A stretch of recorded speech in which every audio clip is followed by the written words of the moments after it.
Hello, everyone. It is Dr. Sunita Punjabi, your brain coach. I am so excited. It is such a beautiful day. Remember to celebrate the small things. I was out today enjoying the sunshine, and it occurred to me that the world is still dealing with so much stress, but we can enjoy a day, we can enjoy a lunch break. But what I wanted to talk about today is a rising issue, especially right now during the stress that we're having in the world. You know, um, as a human race, we are seeing and experiencing unprecedented events. And what that means is we don't even know what to do exactly. There was a war before, there was disease before, there was violence before, but not all at one time. We can't trust our politicians. We're not sure about leadership of our country, our world. We don't know if we can trust the CDC. We're not sure where to go for answers. The media is being criticized for their biased opinion. So there's a lot of uncertainty right now in the world. When this happens, you will find or will find that we tend to go to old behaviors when we're stressed out. They're ways of being that we used when we were children to comfort ourselves. And as adults, when the stress is on, we may go back to those ways of being and acting. One of the most common things that's happening right now is codependency. So understand that you may have been codependent for quite a while, you've mastered it at some points, but now when stress is at an elevated level, you may find your codependent tendencies are higher. You're going back to certain behaviors that you thought you had changed. Let's talk a little bit about codependency. I'm going to tell you, I'm probably like the poster child. I've been codependent for so long. It makes me a really good counselor and therapist. But when the stress is on, I'll notice that I tend to be more codependent. Um, and I'm resorting to behaviors that I know are not necessarily good for me. So let's talk about that. Codependency, first of all, most people think it's about being needy, and it's not just about being needy. We actually all need each other from time to time. We need reassurance and support, and that's natural and healthy to look for support and from our partners, and it's natural to seek reassurance. Inevitably, life throws ups and downs, and typically at different times. So it's normal to find that you feel more vulnerable and that you might need more support than usual. But typically, the pendulum swings back and forth. If you're in a partnership, usually you'll find that one partner needs support at one time, and then the other one needs it at another time, and the pendulum goes back and forth. One needs it more, now less. Codependency can look different, though.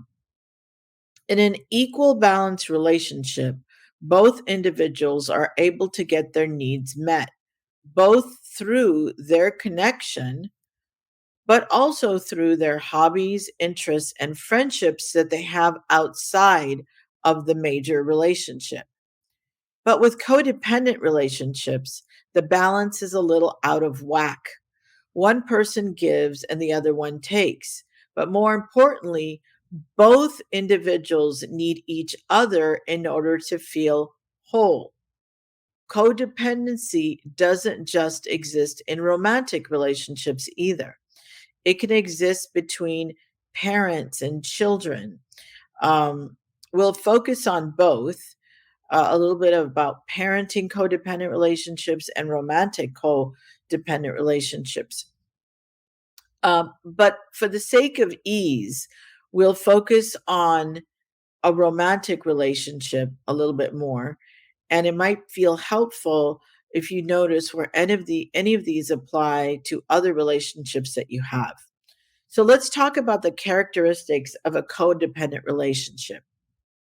Number one, you might find it difficult to cope with day to day life without the input and support of this other person or your partner. Number two, you plan your entire life around that partner, or you plan your entire day around that partner.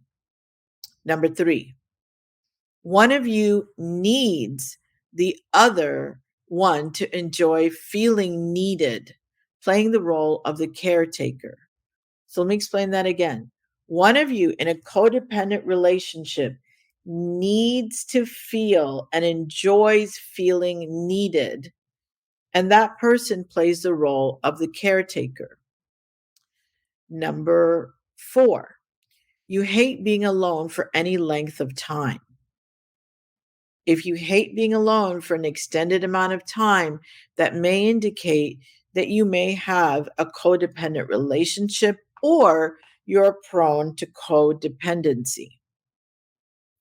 Another thing that's a sign of a codependent relationship, you might find your self worth through your partner.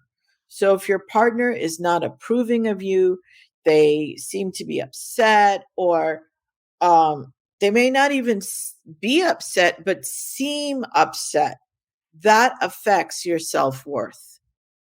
One of your struggles may be to perhaps voice the struggles and even identify that you have a struggle or that you have needs. So if you're struggling with speaking out and saying that you have needs and that you're in a struggle, that may indicate a codependent relationship. Another indicator is that you don't trust your own judgment and need a lot of reassurance. Seeking reassurance may extend outside the relationship too. You may be seeking reassurance in work, friends, and family. And this is something that I do a lot. I just don't trust my own judgment. Very often, I will seek the advice and counsel of others, and I tend to put a lot of weight on what other people suggest for me to do or their suggestions. I know I'm a classic codependent, and I try and deal with it as much as I can. But during times like we've seen lately, it's just harder. Another sign that you're codependent is there's a lot of anxiety in the relationship, with at least one partner feeling the need to please.